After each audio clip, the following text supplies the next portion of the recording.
Barrett's esophagus is a condition in which the normal esophageal epithelial lining is replaced with intestinal-type epithelium.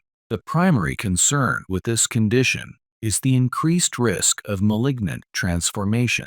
Barrett's esophagus typically develops as a result of prolonged chronic inflammation, most commonly due to gastroesophageal reflux disease GERD.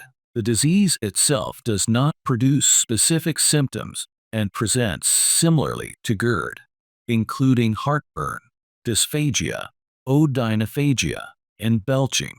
The key preventive measure is timely management of GERD.